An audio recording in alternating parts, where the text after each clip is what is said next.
नमस्कार साथियों, स्वागत है आप सभी का द मैथ्स क्लास पर। साथियों, आज है 6 अक्टूबर। 6 अक्टूबर के मोस्ट इम्पोर्टेंट करंट अफेयर के 10 क्वेश्चन की चर्चा करेंगे। साथ ही इसे रिलेटेड जो भी क्वेश्चन बनेगा उनके भी चर्चा करेंगे। क्लास को आप पूरी देखिए। क्लास अच्छी लगे तो क्लास को लाइक करें और चैनल को सब्सक्राइब करें, और क्लास को एक बार आप सभी दोस्तों को शेयर ज़रूर कर दें। उम्मीद करूंगा आपको ये सभी क्वेश्चन है वो समझ में आ जाएंगे और आने वाले एग्ज़ाम के अंदर आपके ये 100% पड़ेंगे। इस क्लास का आपको पीडीएफ अगर लेना है तो the magic class app download करें और वहाँ से इस पीडीएफ को आप प्राप्त कर लें। ऐप के अंदर आपका कोई चार्ज नहीं लग रहा है और स्टडी से संबंधित जो भी मटेरियल है आपको इस ऐप के अंदर मिल जाएगा। चलो शुरू करते हैं दोस्तों आज की क्लास। पहला क्वेश्चन, भारत में प्रतिवर्ष राष्ट्रीय वन्य जीव सप्ताह दिवस कब मनाया जाता है? बहुत ही अच्छा क्वेश्चन है, मोस्ट इम्पोर्टेंट, वन्य जीव से रिलेटेड है।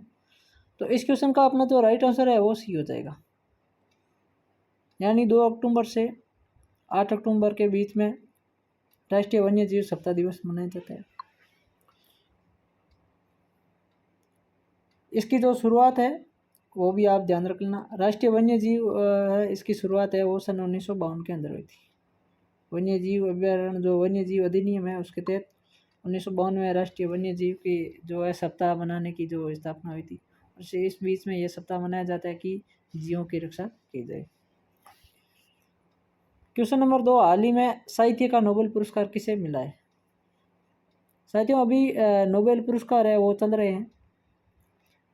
जो चिकित्सा का क्षेत्र है उसके अंदर नोबेल पुरस्कार मिल गया है। अभी साहित्य का नोबेल पुरस्कार आज कल जो था उनको अभी मिला है। अभी एक अर्थशास्त्र का नोबेल पुरस्कार मिलना है और शांति का जो नोबेल पुरस्कार है वो मिलना है। ठीक है, तो जो भी नोबेल पुरस्कार है ये जितने मिलेंगे तो उसके बाद में एक ही क्लास के अंदर मैं आपको इसका पूरा है वो समझा दूंगा उसके साथ में। अच्छा, अभी इस क्वेश्चन का आपका जो राइट आंसर है ना वो हो जाएगा सी, जॉन फॉसे। यानी कि 2023 का साहित्य का जो नोबेल पुरस्कार है, और किसका, वर्ष 2023 का, वर्ष 2023 का साहित्य का जो नोबेल पुरस्कार है वह जॉन फॉसे को मिला है। अगर आपको पूछा जाए कि वर्ष 2022 का जो नोबेल पुरस्कार है वो किसे मिला था, तो वो मिला था एनी एर्नास्ट को। किसको मिला था? एनी एर्नास्ट को जो है 2022 का साहित्य नोबेल पुरस्कार मिला था। और 2023 का जॉन फोसे को नोबेल पुरस्कार मिला है। ये भी ध्यान रखना, अच्छा मोस्ट इम्पोर्टेंट क्वेश्चन है। आगे बात करते हैं क्वेश्चन नंबर 3 की।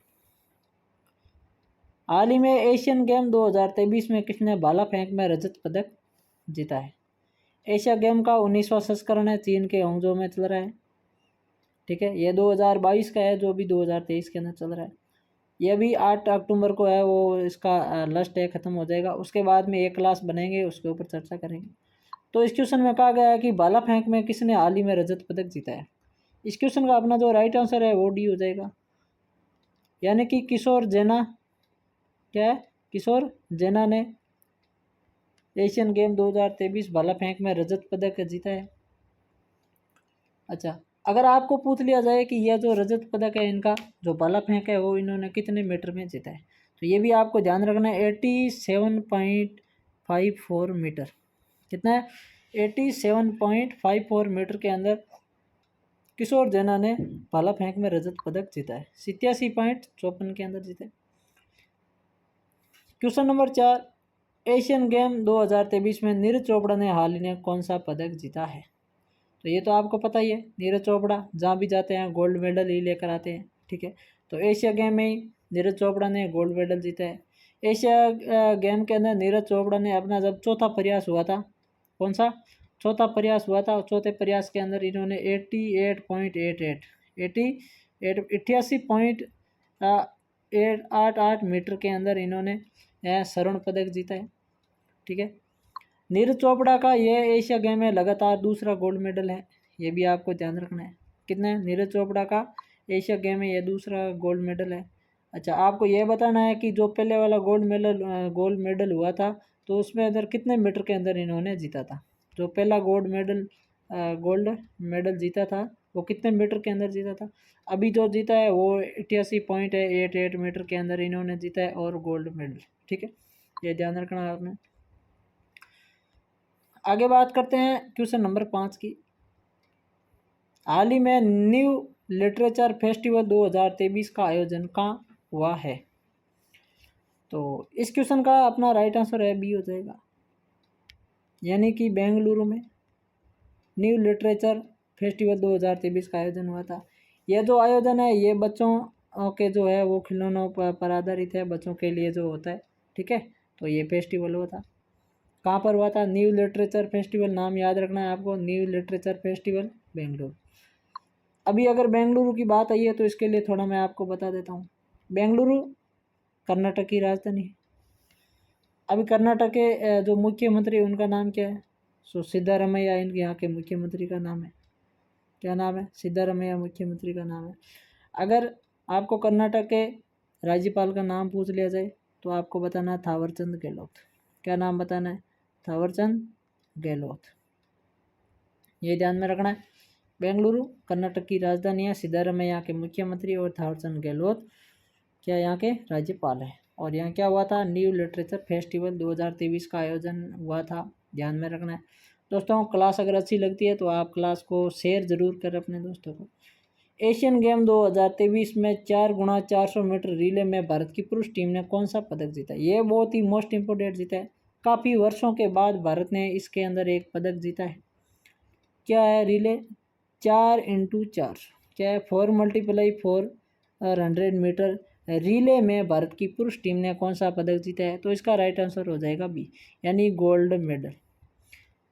भारत ने अगर बात करें तो इसकी लगभग 61 ईयर के बाद में ये मेडल जीता है।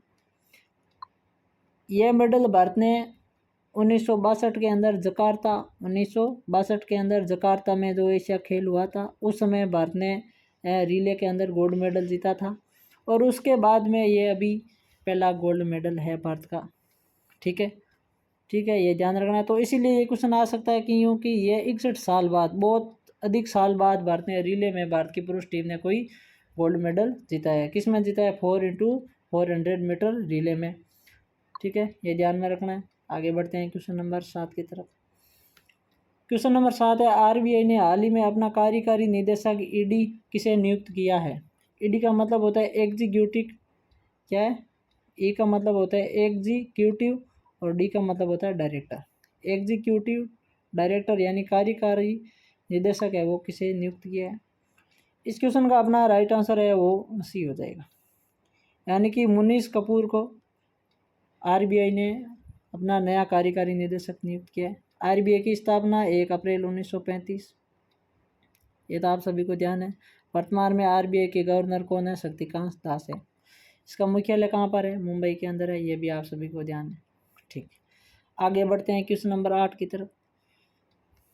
हाल ही में किस तमिल लेखक को Tata literature life time achievement award से सम्मानित किया है? ये बहुत ही मोस्ट इम्पोर्टेंट क्वेश्चन है।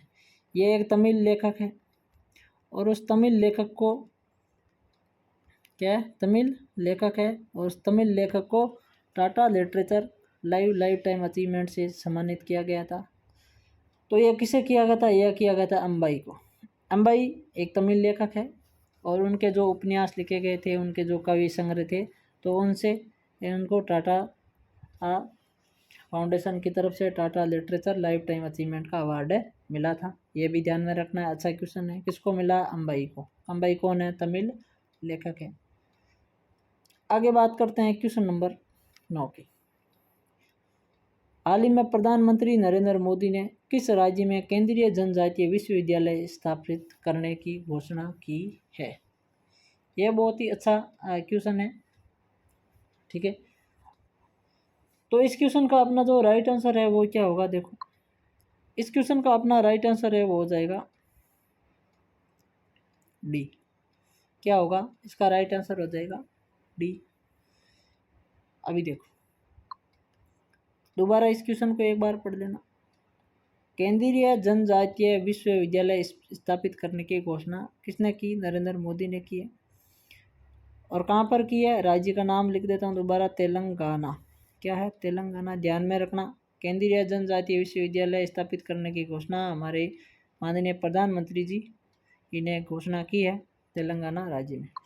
अच्छा, अभी अगर बात आई है तेलंगाना की, आज मैंने आपको कमेंट में एक भी क्वेश्चन नहीं बताया, तो आपको एक तो बताना है तेलंगाना की राजधानी क्या है, तेलंगाना के मुख्यमंत्री का नाम क्या है, और तेलंगाना के राज्यपाल का नाम क्या है। ठीक है, ये 3 क्वेश्चन आपको कमेंट के अंदर बताना है, मैं आपको नहीं बताऊंगा।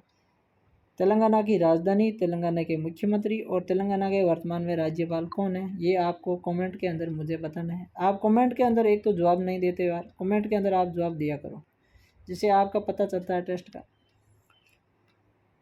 किस राज्य की सरकार ने महिलाओं को सरकारी नौकरियों में 35% आरक्षण देने की घोषणा की है। तो इस क्वेश्चन का अपना राइट आंसर है वो मध्य प्रदेश का, यानी कि मध्य प्रदेश की गवर्नमेंट ने महिलाओं को सरकारी नौकरियों में 35% आरक्षण देने की घोषणा की है। अब बात आई है मध्य प्रदेश की, तो मध्य प्रदेश की जो राजधानी है वो क्या है, भोपाल है। मध्य प्रदेश के मुख्यमंत्री का नाम क्या है, शिवराज सिंह चौहान है। कमेंट में आपको यह बताना है कि ये किस पार्टी से है, ये किस लोकतांत्रिक पार्टी से है, शिवराज सिंह चौहान। यहाँ के राज्यपाल मंगूभाई छगन भाई पटेल है। ठीक है, ये भी ध्यान रखना, राजधानी भोपाल, मुख्यमंत्री शिवराज सिंह चौहान और राज्यपाल मंगूभाई छगन भाई पटेल। और पार्टी कौन सी से है ये मुख्यमंत्री, आपको ये कमेंट में बताना है। चलो, तो दोस्तों ये थे आज के टोटल 10 क्वेश्चन। उम्मीद करूँगा आपको ये क्वेश्चन सभी समझ में आ गए होंगे। अगर क्लास अच्छी लगी है तो लाइक करें, क्लास को शेयर करें और सब्सक्राइब करना ना भूलें। और ये PDF प्राप्त करना है तो आपको the magic class app download कर लेना, और वहाँ जाके आपको ये PDF स्टडी मटेरियल ऑप्शन आएगा, उसके अंदर आपको ये करंट अफेयर के सारे नोट्स मिल जाएंगे। चलो दोस्तों, आगे की फिर नई क्लास में मिलेंगे, तब तक आप सभी को जय हिंद, जय भारत।